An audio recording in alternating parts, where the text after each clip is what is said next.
Pictish witch, a solitary Scottish tradition based mostly in nature. Some may view this path as more magical than religious. Strega witches. This group follows traditions from Italy, which can be traced back to a woman named Aradia in the 14th century. This is by no means a complete list, and there are new pathways being created all the time by people who have found their niche in a specific tradition and changed it to fit them personally. Witches are incredibly creative.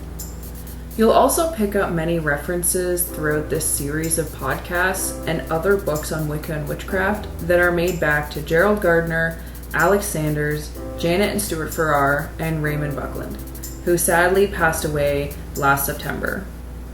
They were definitely forerunners of the path so many know and practice today. Now, you can be Wiccan and not practice magic, and therefore not name yourself a witch. You can be Wiccan and call yourself a witch. You can be Wiccan with a very specific witchcraft title, and then you can be a witch and practice magic without ever dedicating yourself to the path of Wicca. Confusing, right? The knowledge of self, of vibrations, of powers and magic has been around for thousands of years. It may not always have been called witchcraft, but it's been there.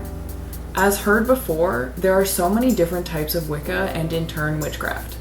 Most of the traditions we just talked about deal with the religious and spiritual cores of your practice, but what about your actual craft? There are many different types of witchcraft that don't necessarily have a religious background, but are more of a practice. There are hundreds of these pathways, so for the sake of not completely talking your ear off, I'm only going to name a few. Kitchen witchcraft, the act of making magic in the kitchen. Putting magic into everything you do, kitchen magic is delicious and practical. Lots of foods have magical properties, as well as herbs, so cooking with something specific to get what you desire is a delicious way to do it. Apples are a food of love and passion, so making a bewitched apple pie might be a good way to induce the feelings of passion in someone. But if it's not set with the proper intentions, it might not be you they're passionate for. And we'll get into intention setting and everything about spells in a later podcast. Hedge witchcraft, a path that works with connecting and communing with nature. A great way to learn correspondences from different plants, what they can be used for, and how to integrate the hedge witch way of life into your everyday. I recommend the book simply titled Hedge Witch by Silver Ravenwolf. Crystal witchcraft, working primarily with crystals in rituals and spells. This may seem like something that every witch dabbles in, but I actually find it very hard to connect to a lot of crystals. I have a few on hand, but I rarely use them in my own practice. I mostly use herbs. Green witchcraft. Green witchcraft is a practice incorporating similar views as hedge witchery by communing and using the nature around you, and using Wicca as the fundamental religious aspects. Green Witchcraft 1, 2, and 3 by Anne Moora is a great series I recommend to anyone wanting to read up on the craft, because the third book becomes a lesson plan and the first book turns into your textbook. There are also different classifications of witchcraft practice. You can practice solitaire, not the card game, which is practicing witchcraft on your own in whatever tradition or in no tradition that you see fit. Gardnerian and Alexandrian Wiccans state plainly that you're only a real witch if you join a coven, whereas there's lots of believers that would agree most witches from history were most likely solitary practitioners. Eclectic witchcraft, a witch that pulls from multiple different traditions and pantheons. You can be attracted to both the Egyptian and the Nordic gods and goddesses, maybe a couple from each pantheon. So you observe that specific deity's holiday while also observing the 8 fire festivals of Wicca. It's a path that is completely personal and made up to fit you, the individual witch.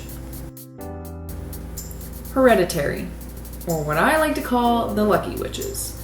Hereditary witches are ones that grew up in a magical household. They could probably tell you exactly what herb to use for blessing a house against insects because it's something they've grown up with. They were most likely trained by their parents or grandparents, even if their family doesn't consider what they're doing to be witchcraft and see it as just common knowledge. There are also so many other pagan pathways out there that don't involve witchcraft at all, and I feel that they should be shared. The definition of the word pagan is as follows: a person holding religious beliefs other than those of the main world religions. Paganism was a term first used in the 4th century by early Christians for any group of people that practiced polytheism. Polytheism being the worshipping or believing in multiple gods or goddesses from a pantheon of deities and the associated religion or rituals that went along with it. Inside the paganism umbrella lies Wicca, Haitian voodoo, Druidism, Slavic native faith, Cuban Santeria, and Brujeria. One thing I will mention here before we come to the end of this episode is the mixture of witchcraft and the devil. I want everyone listening to me this right now to pay express attention. Witches do not believe in the devil. In the Christian faith, all things good were associated with God, and all things bad were associated with the devil. Therefore, if you did not conform with the organized religion of Christianity rolling through your town, you were then anti-God or pro-devil. The devil is a completely Christian concept of the evilness inside of people and the ruler of hell where all sinners are bound to end up. Due to the fact that the devil is a construct of a completely different religion, it would make sense that witches have absolutely nothing to do with the devil. The only reason that they were even put together was because people hundreds of years ago were terrified of the unknown.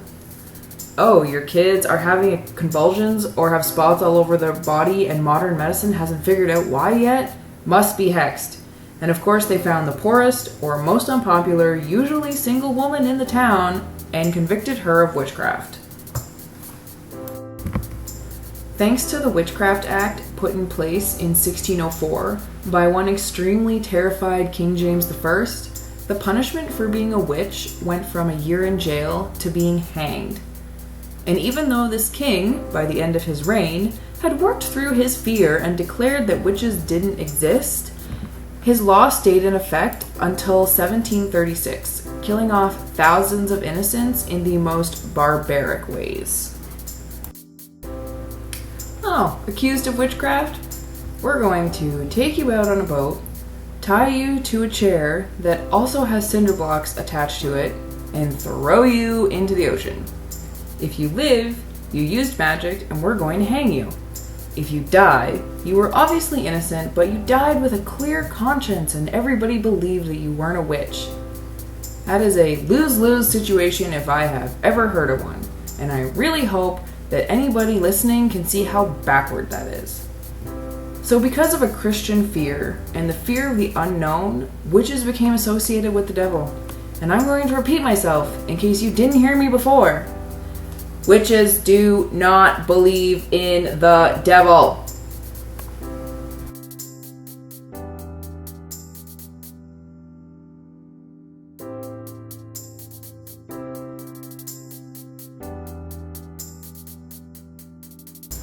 The references for this episode were provided by the following books: The Idiot's Guide to Wicca and Witchcraft, Wicca, A Guide for the Solitary Practitioner by Scott Cunningham, Hedge Witch by Silver Ravenwolf, Green Witchcraft by Anne Mora, and the Internet for helping me with the definitions, seeing as I don't have an up-to-date dictionary at my...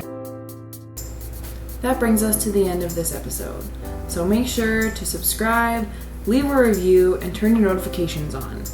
Next week we'll be discussing witchcraft vocabulary, terms, and definitions. This episode was brought to you by the tarot card, the Mother of Wands. When you draw this card, fiery, charismatic individuals are indicated. You are going through a phase of upbeat, magnetic energy that needs expression. Feminine leader, optimistic, self-assured, and upbeat, which I think is perfect for any kind of podcast. If you're on Instagram or Twitter, swing by my page under the same handle, AWitchAlone. And if you follow, make sure you say hi. I love meeting new followers. Until next episode, blessed be.